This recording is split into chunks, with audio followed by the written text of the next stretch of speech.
سب سے بڑا سوال جو 2018 کا بھی سوال تھا، 19 کا بھی، 20 کا بھی، 21 کا بھی، 22 کا بھی، 23 کا بھی اور 24 کا بھی وہی سوال رہے گا، اور وہ سوال ہے کہ کیسے معیشت کو سنبھالا دیا جائے۔ پاکستان کی معیشت کے چیلنجز کیا ہیں؟ ایکسپرٹ اس کے بارے میں کیا کہتے ہیں؟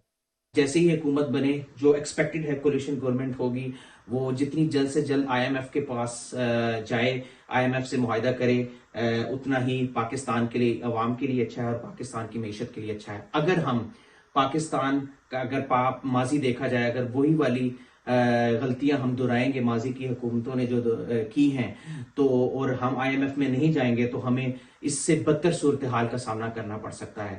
ریسنٹلی فچ ریٹنگ ایجنسی ہے، اس نے پاکستان کو CCC ریٹنگ دی ہے۔ اس کا مطلب یہ ہے کہ پاکستان ابھی بھی سٹیبل اکانومی کی پوزیشن میں نہیں ہے۔ آپ اس کو سٹیبل اکانومی نہیں کہہ سکتے۔ لانگ ٹرم میں پاکستان ول سٹرگل اگر ہم اپنے ریزروز کو کنٹرول نہیں کریں گے۔ ابھی پاکستان کا جو ڈالر اور روپی کا جو انٹر بینک اور کرب مارکیٹ ریٹ ہے وہ تھوڑا سا نیرو ڈاؤن ہوا ہے، لیکن اس کو میں اور بہتری لانے کی ضرورت ہے۔ تو یہ سارے چیلنجز جو ہیں وہ ہمارے سامنے ہیں۔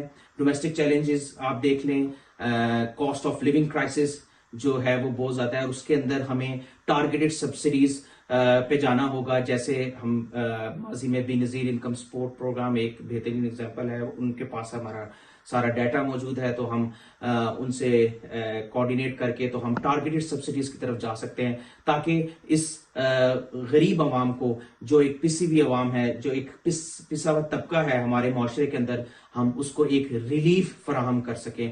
پاکستان کی معیشت کا بڑا چیلنج تو یہی ہے کہ پاکستان کی معیشت پر قرضوں کا بوجھ کم ہو۔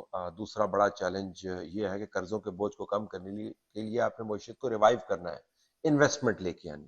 جب تک فورن انویسٹمنٹ نہیں ہوگی تب تک ہماری جو بزنس کریڈیبلٹی ہے اور جو بزنس ڈائنامزم ہے وہ نہیں بڑھے گا۔